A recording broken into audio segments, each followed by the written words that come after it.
Volume, Shridhar volume शुरू करें। हाँ जी दोस्तों, I hope you are all doing good morning guys. Good morning guys, कैसे आप सब?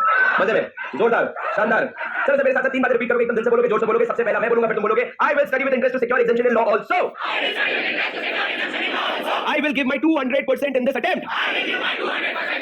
I will perform better than everyone else.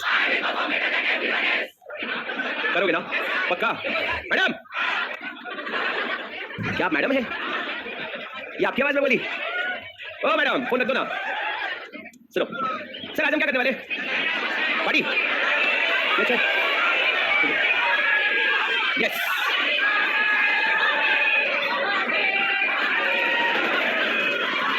Very good, very good. चलो मेरी बात सुनो एकदम ध्यान से। ऑनलाइन वाला क्या कहता है? सुनो, एक लड़का है रोमांचक नाम का, कहता है, रोमांचक नाम का लड़का कहता है, पढ़ लो गधो। तो पढ़ लो थोड़ा सा नालायक। चलो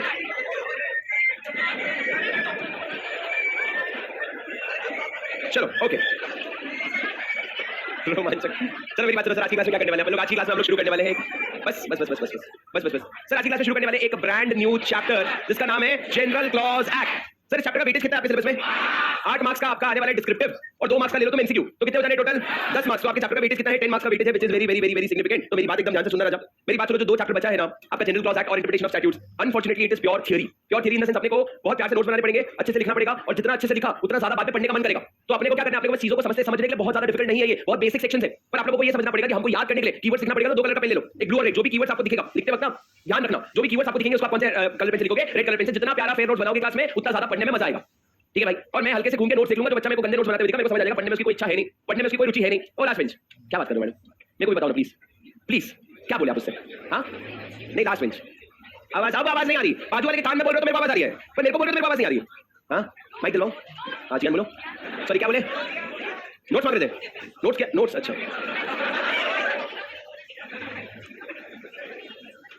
मेरे अंदर क्या? मेरे अंदर का नहीं, दिल्ली वाला तो ठीक है, पर मैं जान दो, किसी के बुक से जनरल क्लॉज एक्ट मिसिंग है। Very good, thank you so much.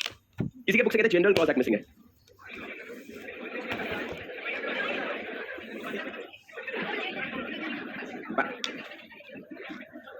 चलो से कौन सा चैप्टर है?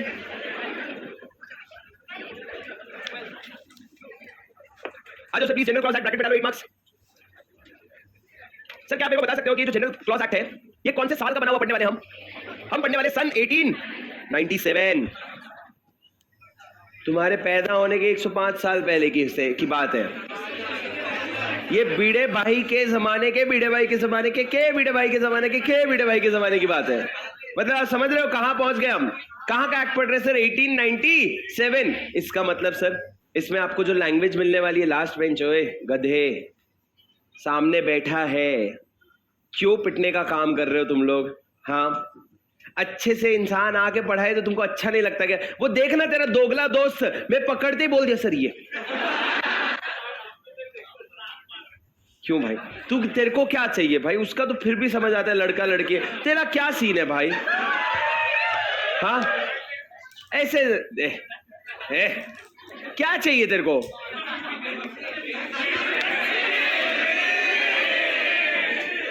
क्या करेगा वो पेंसिल का? क्या पता भाई, सॉरी सर प्लीज यार बात मत करो ना। एक काम करो सब मेरी तरफ से, बाजू वाले से बात करना है, थोड़ा तो स्किल रखो यार, कि मतलब एकदम पकड़े ना जाओ, एकदम ऐसे ऐसे करके कौन बात करता है यार क्लास में?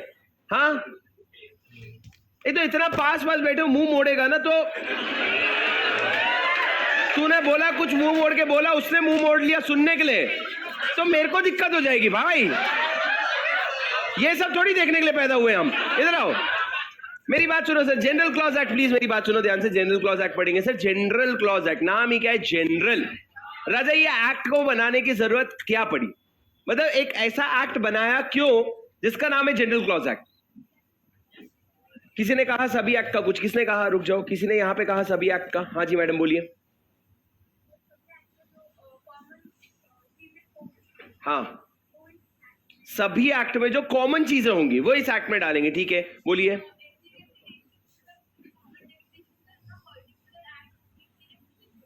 ऐसा कोई डेफिनेशन है जिसका पर्टिकुलर एक्ट कुछ नहीं बोलता है तो उसको यहां पे डालेंगे, ठीक है। और कोई क्यों बनाया सर जनरल क्लॉज एक्ट? कुछ क्लियर करने के लिए। सर जनरल एक्ट का सबसे जनरल, बोलिए मैडम, यस, अच्छे से इंटरप्रेट करने में, हेल्प करने में, ठीक है। सर ये जनरल क्लॉज एक्ट जो है ना, मैं जो जो लिखूंगा बेसिक आप लिखते जाओ, फिर मैं फेयर नोट्स आराम से लिखवाऊंगा। सर जनरल क्लॉज एक्ट जो है ना, ये दो चीजों के लिए बना है। एक तो आपको ये बहुत सारे डेफिनेशंस देगा, बहुत सारे क्या देगा, डेफिनेशंस देगा, ऐसे डेफिनेशंस जो आपके बाकी एक्ट में दिए हो भी सकते हैं, नहीं भी हो सकते। और दूसरा सर ये आपको ना इंटरप्रिटेशन में भी हेल्प करेगा। ये किस में हेल्प करेगा? इंटरप्रिटेशन में भी हेल्प करेगा। क्या बात कर रहे हो सर, इंटरप्रिटेशन में हेल्प करेगा? तो फिर इंटरप्रिटेशन ऑफ स्टैट्यूट्स वाला जो चैप्टर है वो क्या करेगा? वो भी इंटरप्रिटेशन में हेल्प करेगा। अभी तक तुम लॉ पढ़ रहे थे, अभी ये दोनों चैप्टर तुमको लॉ पढ़ना सिखाएगा। तुम्हारा लॉ पढ़ के खत्म हो गया, तुम्हारा सिलेबस सारा हो गया, बचा गया दो चैप्टर जो अभी तुमको बताएगा कि पढ़ते कैसे। हम तुमको बताएंगे कि लॉ इंटरप्रेट कैसे करना था। तो मेरी बात ध्यान से सुनो राजा, एक एग्जांपल समझो। सर हम लोग कंपनीज एक्ट पढ़ते हैं, कंपनीज एक्ट में बहुत सारे वर्ड्स यूज होते हैं। अब मान लो अगर कोई शब्द जो है उस वो हमको समझ नहीं आ रहा है कि यार कंपनीज एक्ट में आप बोल रहे हो बॉडी कॉर्पोरेट, बॉडी कॉर्पोरेट का क्या मतलब है? कहां से पता चलेगा? अरे कहां से पता चलेगा? मुंह में पान दबा के रखे हो क्या? कहां से पता चलेगा? सर आप जाओगे सेक्शन 2 में, सेक्शन 2 में आप देखोगे कि बॉडी कॉर्पोरेट डिफाइंड है तो आपको डेफिनेशन पता चल गया। पर सर अगर आप क्या कर रहे हो, अगर आपने जैसे प्रोस्पेक्टस वाला चैप्टर पढ़ा या प्राइवेट प्लेसमेंट पढ़ा, प्राइवेट प्लेसमेंट में आपको प्लेसमेंट वर्ड का मतलब समझ रहे हैं कि भाई प्लेसमेंट मतलब क्या होता है, मेरे को प्लेसमेंट का वर्ड का डेफिनेशन मिलेगा क्या? क्या मेरे को प्लेसमेंट वर्ड का डेफिनेशन कंपनीज एक्ट में मिलेगा? नहीं। तो मैं क्या करूंगा सर? क्या करोगे आप? जनरल क्लॉज एक्ट में आ जाओगे? नहीं सर, आप एक बार कंपनीज एक्ट से पूछोगे कि तेरे पास कोई और ऑप्शन है क्या? सर आप एक बार कंपनीज एक्ट का चैप्टर खोलो अपने नोट्स में। सर आपका जो समरी नोट्स है उसमें कंपनीज एक्ट में आओ और कंपनीज एक्ट में जो चैप्टर नंबर 1 था आपका, क्या था? प्रिलिमिनरी। उसमें डेफिनेशन थे, उसमें एकदम आखिरी डेफिनेशन पे आ जाओ। नहीं है, छोड़ो, मेरे स्क्रीन पे देखो, इधर आओ। ई बुक, क्या MCA। सर इधर देखो, इधर देखो, इधर देखो, कंपनीज एक्ट, व्यू मोर, खुल जा सिम। Preliminary definitions. सर ये कंपनीज एक्ट में जो सारे डेफिनेशंस है ना वो यहाँ पे दिए हुए हैं। और ये डेफिनेशंस में लास्ट वाला डेफिनेशन एक बार देखना, पढ़ो सेक्शन नंबर 2 क्लॉज 95। क्या लिखा है? Words and expressions used and not defined in this act. कौन सा एक्ट में? कंपनीज एक्ट में।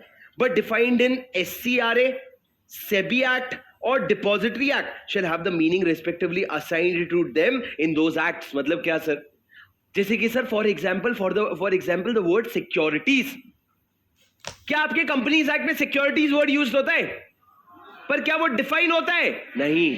सिक्योरिटीज वर्ड आपका अगर डिफाइन नहीं है तो आप कहां पे जाओगे? इन्होंने कहा देख 3 ऑप्शन है आपका, SCRA एक्ट, आपका SEBI एक्ट और आपका डिपॉजिटरी एक्ट। ये तीनों में से कहीं तो भी तुमको डेफिनेशन मिल जाएगा। पर वहां भी नहीं मिला तो सर, वहां भी अगर नहीं मिला तो आप उसका डेफिनेशन आगे कहां खोजोगे? आप उसको जनरल क्लॉज एक्ट में खोजोगे। कहां ढूंढोगे सर? जनरल क्लॉज एक्ट में। तो सबसे पहला डेफिनेशन आप कहां पे ढूंढते हो? उसी एक्ट में।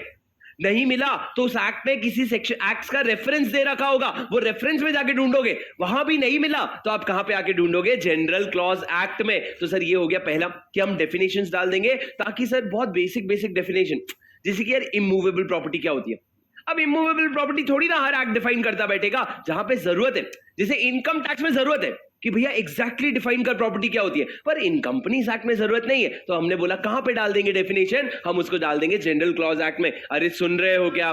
मैं तुमको एक चीज बता देता हूं, अगर तुम लोग जनरल क्लॉज एक्ट में पार्टिसिपेट नहीं करोगे, मैं इंटरप्रिटेशन रिकॉर्डेड दे दूंगा।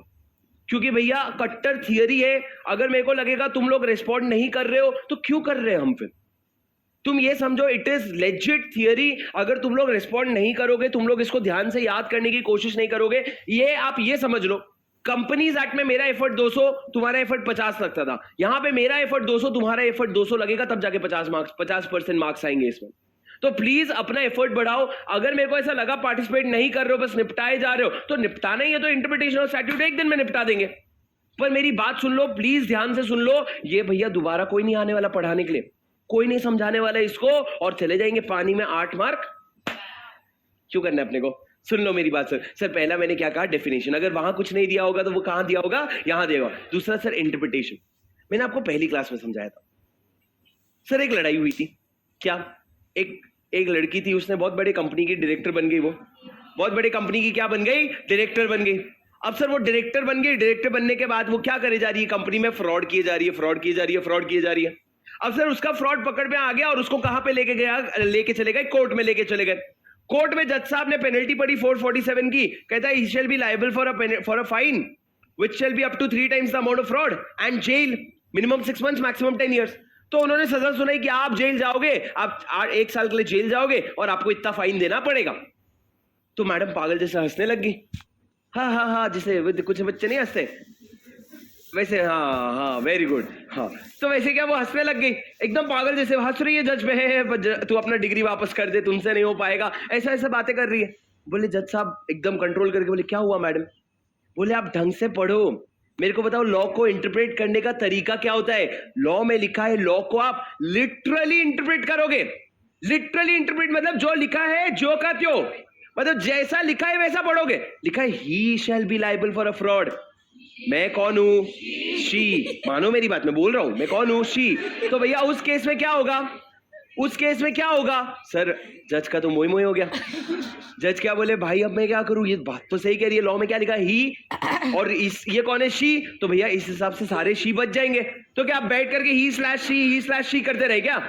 तो लॉ ने बोला नहीं मैडम आप पागल हैं, वो आपकी हंसी से भी पता चल रहा है। आपने जो कहा कि ही लिखा है, ये तो आपने अपना कंपनीज एक्ट देखा, आपने अभी तक जनरल क्लॉज एक्ट नहीं देखा है, जहां पे क्या लिखा है कि हम ही लिख देंगे पर हमारा मतलब ही इंक्लूड शी।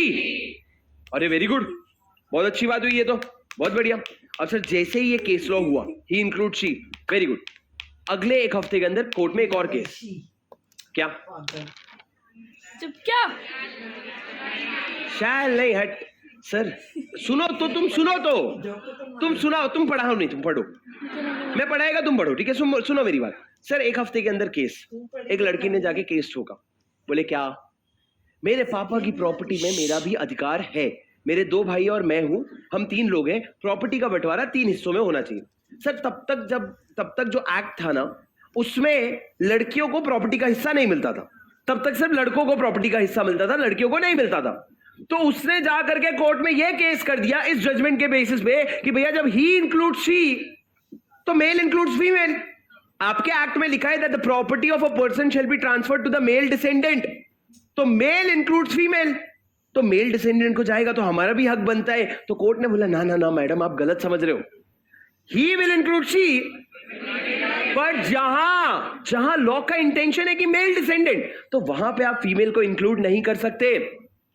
अरे वहां पे आप, नहीं तो क्या हो जाता, नहीं तो आपका जो उसी समय एक एक्ट पास हो जाता कि एक लड़का एक लड़की से शादी कर सकता है, तो बोले लड़की इंक्लूड्स लड़का, तो एक लड़का एक लड़के से शादी कर सकता है। नहीं भैया ये इंटरप्रिटेशन नहीं ले सकते। जैसे कि सर अगर किसी एक्ट में लिखा है बुल, बुल्लियां वाला बुल नहीं, बुल सर, अगर क्या लिखा है जनरल क्लॉज एक्ट में, क्या लिखा है बुल, अगर किसी एक्ट में लिखा है बुल, तो बुल का मतलब बुल पढ़ोगे, बुल में आप काऊ इंक्लूड नहीं करोगे। आप मेरी बात समझो कि लॉ ने क्या समझाने की कोशिश करी कि भैया he will include she, but when the intention of law is otherwise, कि हम जब कह रहे मेल डिसेंडेंट तो हमारा मतलब मेल डिसेंडेंट ही है, हमसे गलती नहीं हुई है, तो वहां पे male will not include female. अरे आप समझ रहे हो क्या? तो सर यहां पे ये सब पता कैसे चलेगा कहां पे इंक्लूड होता है कहां पे नहीं? लॉजिकल है, इट इज वेरी लॉजिकल कि जहां पे ही लिखा है ही शैल बी लायबल, तो तुमको क्या लगता है ये लोग सिर्फ लड़कों को पनिशमेंट देना चाहते थे? नहीं, it was overall for every person. But जब यहां पे जहां पे इन्होंने लिख दिया मेल डिसेंडेंट, तो उनका मतलब ये था कि वो सिर्फ लड़कों को प्रॉपर्टी पास ऑन करना चाहते थे। अरे समझे क्या आप? Did you? हाँ मिल जाएगा मैडम, अभी प्रॉपर्टी आपको मिल जाएगा, अभी जायदाद आप ही की है। अभी बोले ऐसा कैसे होता है? अभी नहीं है ऐसा लॉ, अभी बराबर प्रॉपर्टी मिलती है, जितना लड़कों को मिलता है उतना ही, मतलब प्रैक्टिकली तो लड़कियों को ही ज्यादा मिलता है, ठीक है? चलो क्या प्रॉपर्टी हड़पने में नहीं, कमाने में कोशिश करो कि दे मेरा, ये मेरा अपना बनाओ प्रॉपर्टी। हाँ बोले मेरे को चाहिए। सुनो प्रॉपर्टी इधर देखो प्लीज सर, एक मैंने क्या कहा, डेफिनेशन के काम आता है, एक इंटरप्रिटेशन के काम आता है। सर इससे फायदा क्या होता है पता है? मैं अगर आपसे कहूं जनरल क्लॉज एक्ट का सबसे बड़ा फायदा क्या होता है, जनरल क्लॉज एक्ट से ना दो मेजर फायदे थे। एक तो बाकी एक्ट छोटे हो जाते हैं। कैसे? जो बाकी एक्ट्स में रेपिटेटिवली कॉमन चीजें हैं वो आप निकाल करके जनरल क्लॉज एक्ट में डाल देते हो, तो उससे क्या होता है, बाकी एक्ट्स का वॉल्यूम कम हो जाता है। और दूसरा सर, कभी कभी क्या होता है ना, एक एक्ट में ना बहुत सारे प्रोटेक्शन देने होते हैं। प्रोटेक्शन जैसे कि प्रोटेक्शन मतलब अगर आपने इस एक्ट में कोई कॉन्ट्रावेंशन किया तो आपको पेनल्टी देना होगा। अब आप सोचो, कंपनीज एक्ट में आपको ध्यान है क्या कि किसी सेक्शन का पेनल्टी ना दिया हो? बहुत सारे सेक्शंस होंगे सर, कितने सारे सेक्शंस के पेनल्टी नहीं दिए। अगर आप पूछोगे सर मैंने अगर मान लो मेरे को कुछ फाइल करना था समय में, मैंने नहीं किया, पेनल्टी क्या लिखी होगी? शायद ऐसा हो सकता है कि कंपनीज एक्ट में नहीं लिखा है। क्यों सर, भूल गए, रह गया? तो सर ये उनकी गलती है, पर इस गलती से उनको बचाएगा कौन? या तो कंपनीज एक्ट खुद या फिर हमारा general clause act. General clause act लिख देगा जहां किसी की सजा नहीं लिखी हुई है उसकी सजा जनरल क्लॉज एक्ट में होगी। तो सर इसका मतलब ये कि अगर किसी एक्ट में नहीं भी फंस रहे हो ना तो आप जनरल क्लॉज एक्ट में फंस जाओगे। सर ये आपका दो मेजर ऑब्जेक्टिव है, एक है वॉल्यूम कम करना और दूसरा मैं कहता हूं गार्ड अगेंस्ट स्लिप। क्या कहा मैंने? Guard against slip. Sir slip मतलब कुछ तुमसे चूक हो गई, तुमसे कुछ छूट गया, तो उससे तुमको बचाने के लिए कौन आया है? General clause act. मतलब sir general clause act acts का राजा है। किसका राजा है? एक्ट्स का राजा है। सर ये जनरल क्लॉज एक्ट जो है ये आपका मेजरली डेफिनेशंस देता है और इंटरप्रिटेशन की बात करता है। अरे समझे क्या? Yes sir. कब आया था ये? 1897 में। लिखना शुरू करो सर, चलो। सर पहला, it was enacted on 11th March 1897। आज तुमको थोड़ी राइटिंग स्पीड बढ़ानी पड़ेगी अपनी, मेरे चाय पीने के बाद।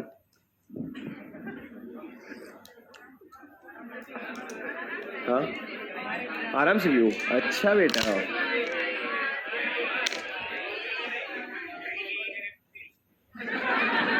सही बात है। हाँ आराम से पियो। अच्छा बेटा,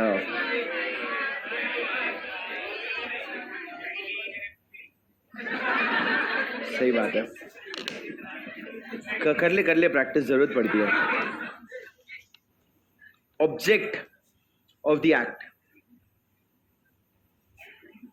ऑब्जेक्ट ऑफ द एक्ट। पहला, shorten language of central acts, to shorten the language of central act। दूसरा, provide uniformity of expression, provide uniformity of expression। तीसरा, state certain convenient rules of interpretation। चौथा, to guard against slips or oversight।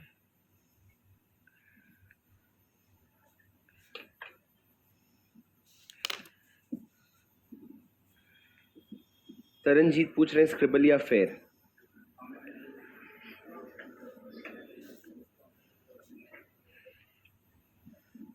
Scribble में fair जैसा लिख लो राजा।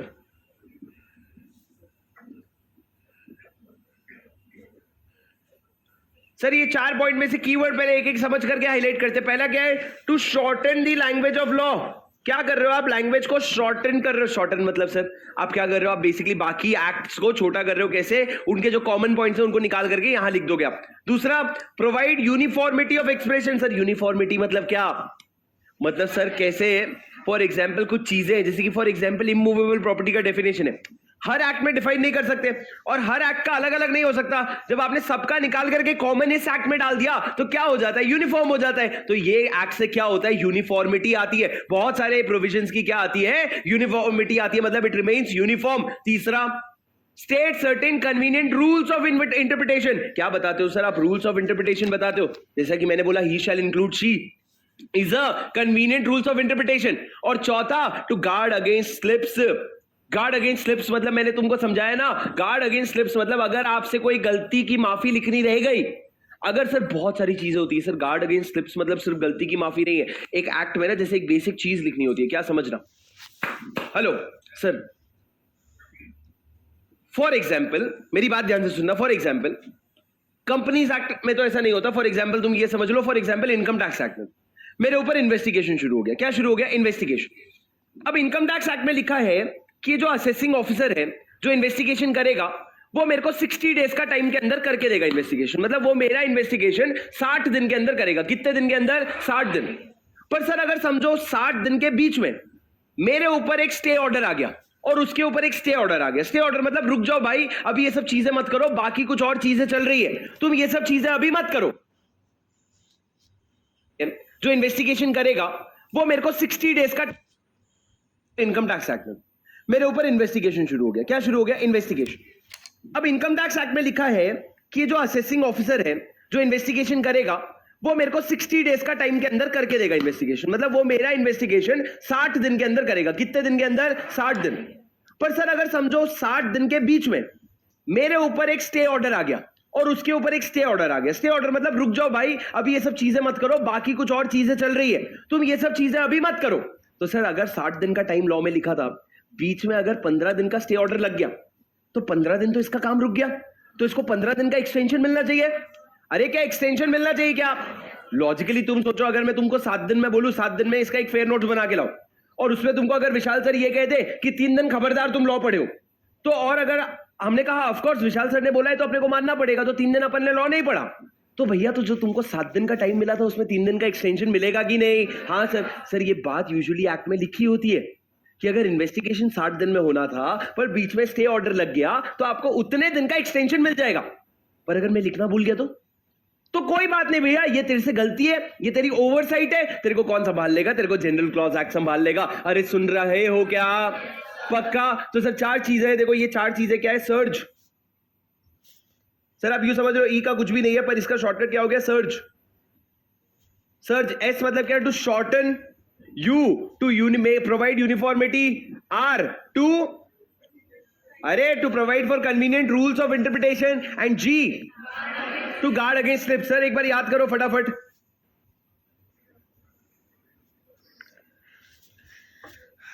जल्दी जल्दी भाई।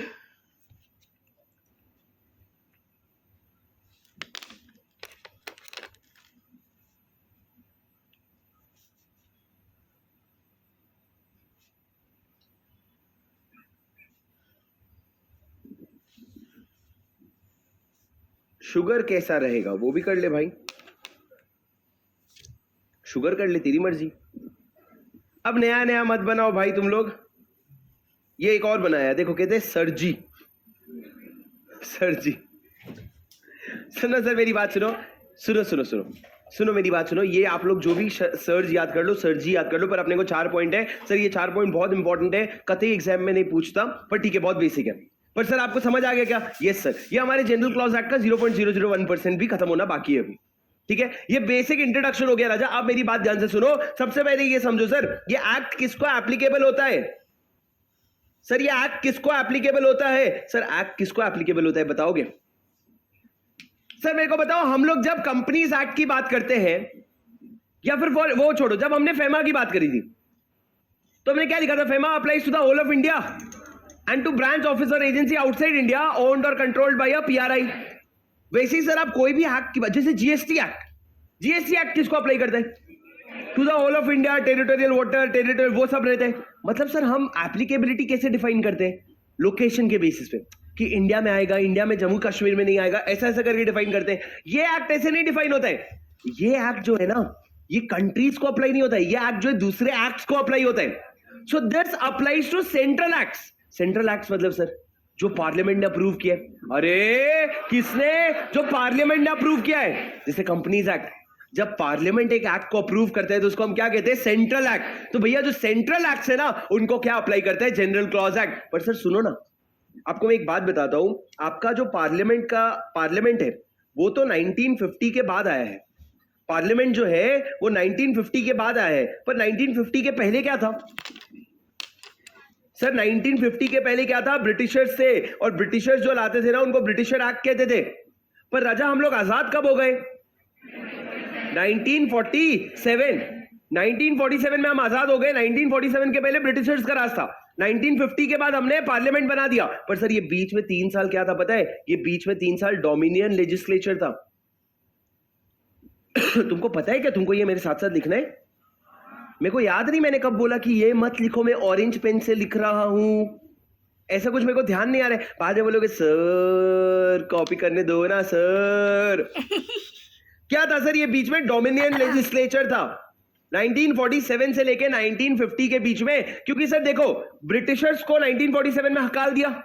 अभी तक अपना पार्लियामेंट बना नहीं है, अपना अभी तक क्या नहीं बना है? अपना तो कॉन्स्टिट्यूशन नहीं बना है। अपने को क्या करना है? अभी धीरे धीरे सब कुछ सेट करना है। तो ये 3 साल हमने सर एक टेम्पररी डोमिनियन लेजिस्लेचर लाया था। सर डोमिनियन लेजिस्लेचर मतलब तुम यू समझ लो, डिक्टेटरशिप समझ लो एक तरह का, ठीक है? वो तो जीवन भर तो 1950 तक तो सारा ही डिक्टेटरशिप था, पर फिर भी तुम ये समझ लो कि भैया हम लोग एक डोमिनियन लेजिस्लेचर लाए थे। सर जैसे आज अपने पार्लियामेंट के में कौन होता है? प्रेसिडेंट होता है।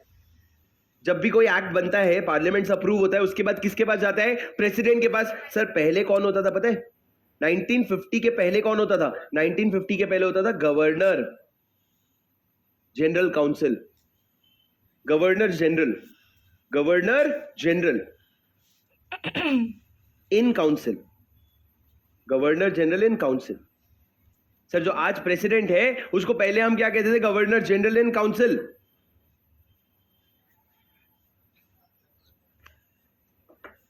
सर तो मेरे राजा मेरी बात सुनो, मैंने क्या कहा आपको? ये जनरल क्लॉज एक्ट किसको अप्लाई करेगा? General clause act will apply to all the central acts, all the central acts. जो किसने बनाया? जो पार्लियामेंट ने बनाया। उसके अलावा it will also apply to the acts which were passed in the dominion legislature. जो डोमिनियन लेजिस्लेचर में पास हुआ, किसने पास किया? डोमिनियन लेजिस्लेचर में किसने पास किया सर? आपके जीजीसी ने। जीजीसी बोले तो गवर्नर जनरल इन काउंसिल, उसने जो पास किया। और उसके पहले भी जो था, जो जीजीसी ने पास किया, ये सबको क्या हो जाएगा? ये सबके द्वारा बनाया गया सेंट्रल एक्ट को क्या अप्लाई हो जाएगा? आपका जनरल क्लॉज एक्ट अप्लाई हो जाएगा। अरे आप मेरी बात समझे क्या? Did you understand? ये सबको क्या अप्लाई हो जाएगा? आपका क्या अप्लाई हो जाएगा? General clause act. मतलब sir general clause act does not apply to any person, it does not apply to any territory, it applies to other central acts. जितने भी एक्ट्स आपके सेंट्रल गवर्नमेंट ने बनाए हैं, जितने भी एक्ट्स आपका पार्लियामेंट ने बनाए हैं, उसको क्या कहा जाता है? सेंट्रल एक्ट कहा जाता है। और उसके बेसिस पे आपका जनरल क्लॉज एक्ट अप्लाई हो जाएगा। अरे समझे क्या? यस सर, आगे बढ़ो, मेरी बात सुनो। सर कुछ बेसिक बातें बताओ सर। प्रीएम्बल क्या होता है? ये प्रीएम्बल क्या होता है? ये अब वापस से आप पढ़ोगे अपने इंटरप्रिटेशन में, और मैं बहुत हाई चांसेस बता रहा हूं आपको, यहां पे बाजू में इंपॉर्टेंट मार्क कर लो, प्रीएम्बल का क्वेश्चन आएगा।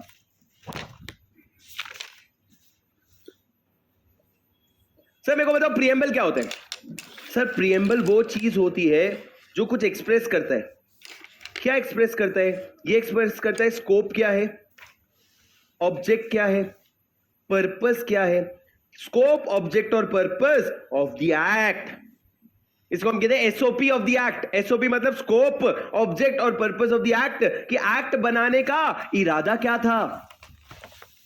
सर ये एक्ट बनाने का इरादा, जैसे कि आपने प्रीएम्बल पढ़ा कंपनीज एक्ट का, क्या है? To consolidate and amend laws relating to the companies. FEMA का पढ़ा क्या था? To consolidate and amend the act related to the promote the orderly development of the forex. मतलब सर आप बेसिकली फॉरेक्स को प्रिजर्व करना, कंजर्व करना चाहते हो और उसको ग्रो भी करना चाहते हो, उसके लिए आपने फॉरेक्स बनाया। सर ये प्रीएम्बल क्या है? प्रीएम्बल का मतलब होता है अपने आप को एक लाइन में समझाना, अपना इंट्रोडक्शन देना। जरा कौन है तू, कहां से आया है, कहां को जाएगा, ये सब आपको अगर आप एक एक्ट से पूछ रहे हो तो वो कैसे बोलेगा? प्रीएम्बल से। सर प्रीएम्बल से क्या होता है? How is preamble helpful? मतलब प्रीएम्बल का काम क्या है जीवन में? मेरी बात सुनना, मैंने एक एग्जाम्पल इंटरप्रिटेशन ऑफ स्टैट्यूट्स में देता हूं, वो अभी देता हूं, सुनो सर। जैसे इंटरप्रिटेशन ऑफ स्टैट्यूट्स में ना एक एग्जाम्पल है, समझना।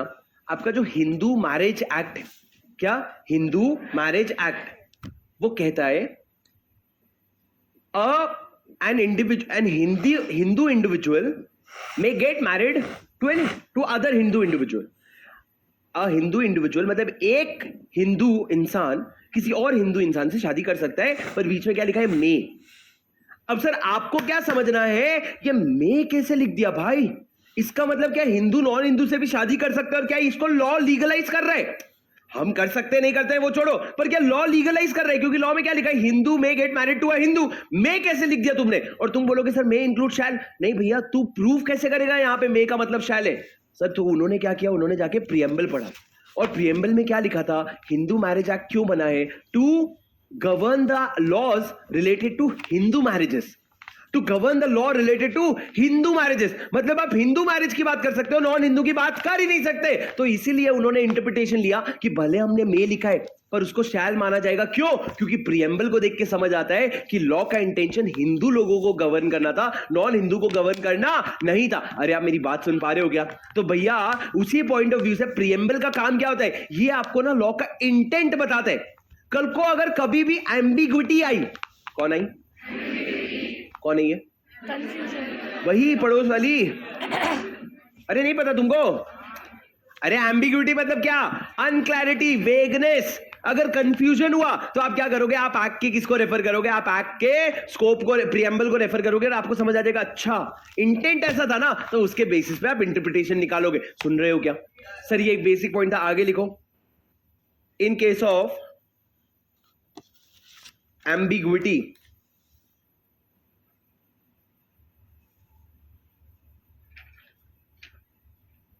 प्रियम्बल कॉमा प्रियम्बल, अच्छी हैंड राइटिंग से लिख रहे हो, preamble acts as an aid, D पे खत्म कर देना, aid to construction. As an aid to construction मतलब it helps you in construing, as an aid to construction.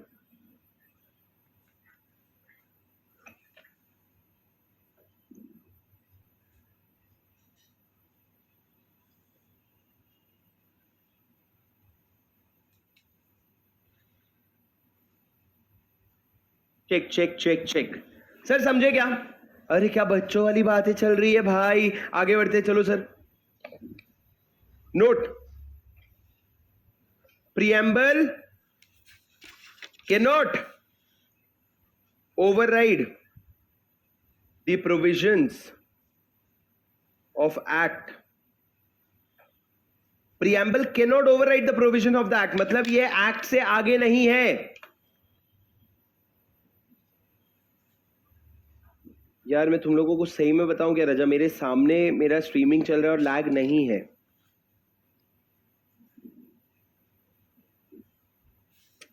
यार अमन कैसी भद्दी बातें करता है।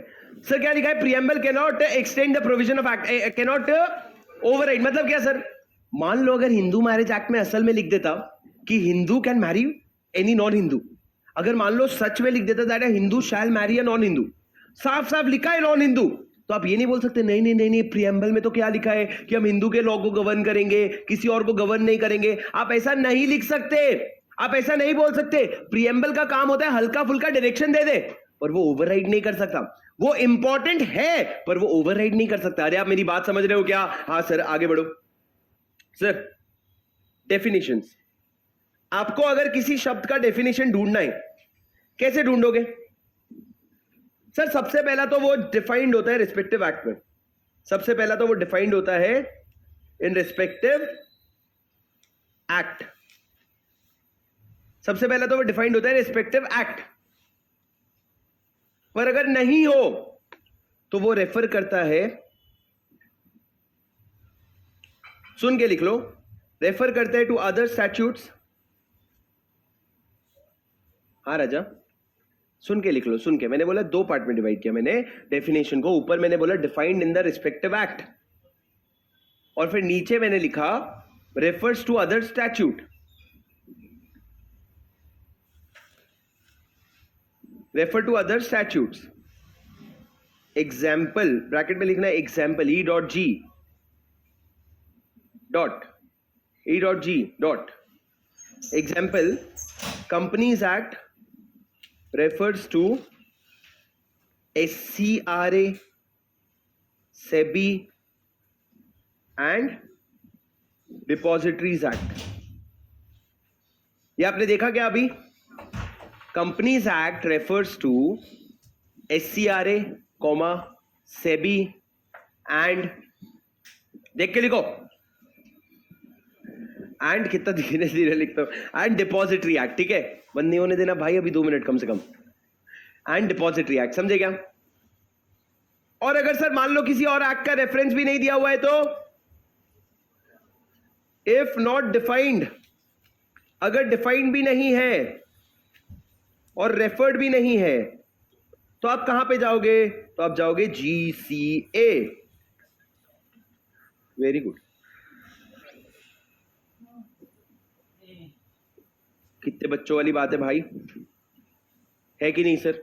आप पहले वो एक्ट को देखोगे, नहीं तो उस एक्ट ने जहां रेफर किया वहां देखोगे, वहां नहीं है तो आप कहां पे आके देखोगे? आप अपने जनरल क्लॉज एक्ट में आके देखोगे. नेक्स्ट पॉइंट लिखो sir, important definitions.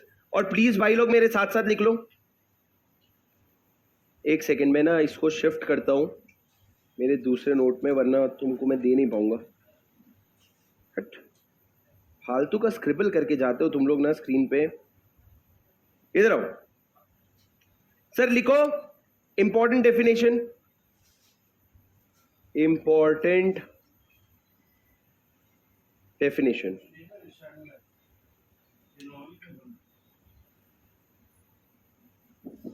Sir important definition please मेरी बात ध्यान से सुनना. सबसे पहला sir, what is the meaning of an act? Act का मतलब क्या होता है?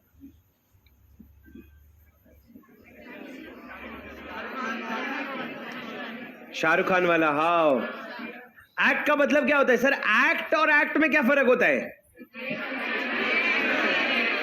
सर? कैपिटल ए मतलब आपका एक्ट, जो लॉ वाला एक्ट है, और स्मॉल ए मतलब हरकतों वाला, एक्शन वाला, सीरीज वाला एक्ट. ठीक है, तो भैया मेरे को बताओ ये जो छोटा वाला एक्ट है इसका क्या मतलब है? लिखो एक्ट मतलब.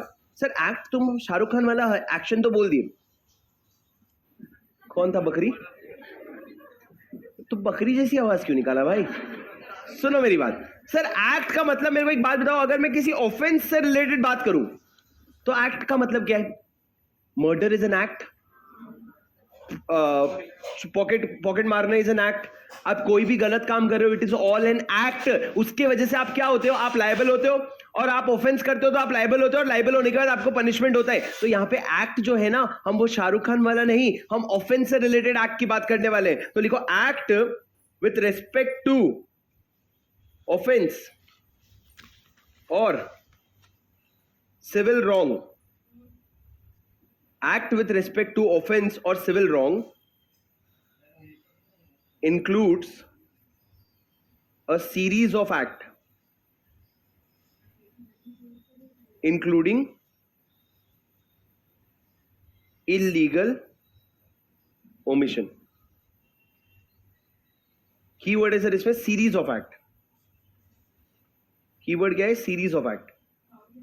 मतलब आप बैक टू बैक कोई हरकतें कर रहे हो जिससे क्या हो रहा है? कोई ऑफेंस हो रहा है या फिर सिविल रॉन्ग हो रहा है. सर सिविल रॉन्ग मतलब क्या? मर्डर करना is a civil wrong. Murder होते हुए देखा और देख के फिर आगे निकल गया इज ऑल्सो सिविल रॉन्ग. तो कोई भी सीरीज ऑफ एक्ट कर रहे हो उसको हम क्या मानेंगे? उसको हम क्या मानेंगे? एक्ट मानेंगे. अब सर आगे बढ़ो. कोई जीवन में इसका कोई वैल्यू है क्या? देखो सर एफिडेविट, इतने बार सुने हो सर आप. एफिडेविट का क्या मतलब है? तुम लोग कभी कंप्यूटर में वो गेम खेलो डेव? डेव नहीं खेलो? अरे हो ही नहीं सकता भाई. रोड रेस खेलो. GTA वाला कौन कौन है? शॉप वाइस सिटी की सैन एंड्रियस. नहीं वाइस सिटी की सैन एंड्रियस, दोनों. पहले वाइस सिटी फिर सैन एंड्रियस. पर नहीं वो नहीं, डेव नहीं खेलो. डेव, अरे डेव नहीं क्या? वो एक वो छोटा सा वो रहता था, ऐसा कूदता था, ऐसे टुंग टुंग करके. डेव ही नाम था उसका. मारियो नहीं रे गधे, मारियो अलग है, ये डेव है जो आग में से जल के खत्म हो जाता था।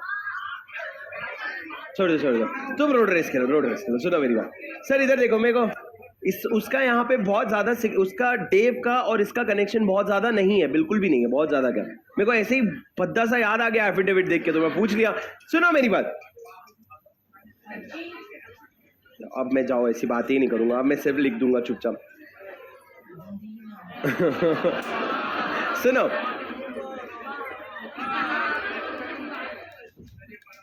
एफिडेविट में क्या क्या आता है सर? एफिडेविट मतलब क्या होता है सर? आपने एफिडेविट कहां पढ़े? 68 बाईबैक क्या?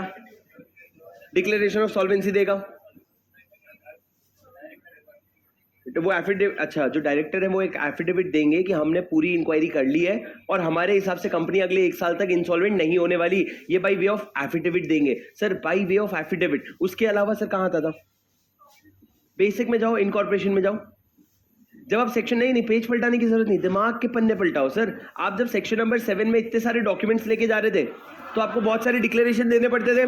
डिक्लेरेशन में आप जब ये डिक्लेरेशन देते थे कि हम डॉग नहीं है, तो उसमें आप it was by way of affidavit. Sir what is affidavit? Affidavit मतलब इट इज अ रिटन, आपने लिख करके बोला है जो भी आप बोल रहे हो, जिसके वजह से वो एक लीगल डॉक्यूमेंट बन जाता है। कल को अगर आपकी बातें झूठ निकली तो उस डॉक्यूमेंट के दम पे आप पे क्या किया जा सकता है? केस किया जा सकता है। Sir affidavit is similar to oath और सिमिलर टू स्वेरिंग।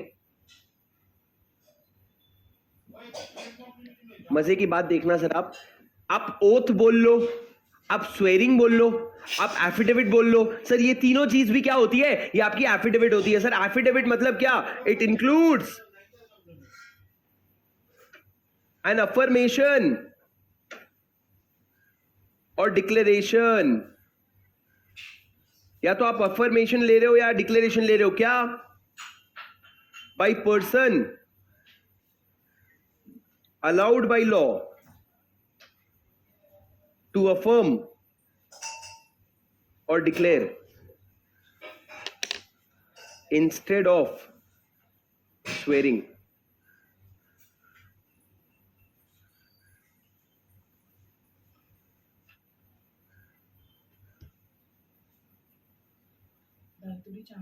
क्या कहा sir? It includes affirmation or declaration by a person allowed by law to affirm or declare. Sir सबसे पहले डिक्लेरेशन और अफर्मेशन समझना। सर डिक्लेरेशन मतलब मैंने लिखित में कुछ दे दिया, मैं डिक्लेयर कर रहा हूं कि मैं गिल्टी नहीं हूं, it is called as declaration. Sir affirmation मतलब किसी तरह का एक्सेप्टेंस, जैसे कि आपने कोई रिटर्न कंसेंट दिया, return consent, I affirm to become a director in your company, I affirm to become an auditor in your company. तो दो वर्ड क्या होते हैं सर? अफर्मेशन और डिक्लेरेशन, सिमिलर वर्ड्स। पर सर एक बात बताओ, अगर कोई पर्सन अनसाउंड माइंड का, पागल है, दिमाग खराब है, उसके अफर्मेशन या डिक्लेरेशन की कोई वैल्यू है क्या? नहीं। कोई पर्सन अगर ड्रंक है मतलब आउट हो रखा है वो पूरा, और आउट होने के बाद अगर वो अफर्मेशन और डिक्लेरेशन दे रहा है, वैल्यू है क्या? नहीं। कुछ सिलेक्टेड लोग जिनको लॉ ऑथराइज करता है क्या करने के लिए? अफर्मेशन देने के लिए। जैसे आप अनसाउंड माइंड के हो, अगर आप इंसॉल्वेंट हो, या फिर अगर आप ड्रंक हो, या अगर आप प्रेजेंस ऑफ माइंड नहीं है, तो उस केस में आप अफर्म नहीं कर सकते। तो उन लोगों को छोड़ो, उसके अलावा जो पर्सन अलाउड है, अगर उन्होंने अफर्म या डिक्लेयर किया तो उस केस में क्या माना जाएगा? उसको एफिडेविट माना जाएगा। और affidavit is nothing but a legal document, but instead of swearing. Swearing मतलब सर, मतलब आप गए, आपको पुलिस वाला बुलाया, पुलिस वाला बोला तूने मर्डर किया क्या? नहीं सर, उसके God promise sir, God promise, मैंने नहीं किया सर मर्डर, बिल्कुल नहीं किया सर। अबे ये तेरा एफिडेविट नहीं है। Swearing doesn't lead to affidavit. Affidavit का मतलब क्या होता है? इट इज एन अफर्मेशन और declaration by a person allowed to affirm और declare but does not include swearing. Swearing is not considered as affidavit. पर सर मैंने क्या बोला, जो डेफिनेशन एफिडेविट का है वो सेम डेफिनेशन ओथ का भी है।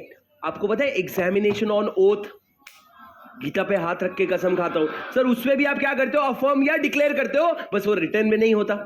सर तीसरा क्या है? स्वेरिंग। स्वेरिंग का भी सेम डेफिनेशन है। क्या है? स्वेरिंग मींस इंक्लूड्स अफर्मेशन और declaration by a person allowed to affirm और declare but does not include swearing. Swearing does not include swearing. यहां तक तो सहेलिए थे, कंपनी मींस अ कंपनी, यहां तक तो हम तुम्हारे साथ थे, but swearing does not include swearing मतलब क्या सर? अरे बोलो सर ये वाले स्वेरिंग में क्या है पता है? वो वाला जो स्वेरिंग है ना, वो स्वेरिंग होता है लीगल स्वेरिंग। लीगल स्वेरिंग जैसे ओथ होता है कि मैं गीता पे हाथ रख के कसम खा रहा हूं कि मैंने कुछ भी नहीं किया है, मतलब मैंने कोई भी फ्रॉड नहीं किया है। वैसे वही चीज जब आप रिटन में कर दो ना, उसको क्या बोलते हैं? स्वेरिंग। मतलब आप स्वेरिंग में रिटन में लिखते हो that by whatever promises you make and then you write, मैं झूठ नहीं बोलूंगा, सच बोलूंगा, सच के सिवा कुछ भी नहीं बोलूंगा, and then you write everything. That is called as swearing. जब आप ओथ को लिखित में कर देते हो ना, उसको कहते हैं स्वेरिंग। दो तरह का स्वेरिंग होता है सर, एक लीगल स्वेरिंग होता है, एक वो होता है मम्मी कसम, गॉड प्रॉमिस। वो वाला स्वेरिंग तो बिल्कुल भी अलाउड नहीं है।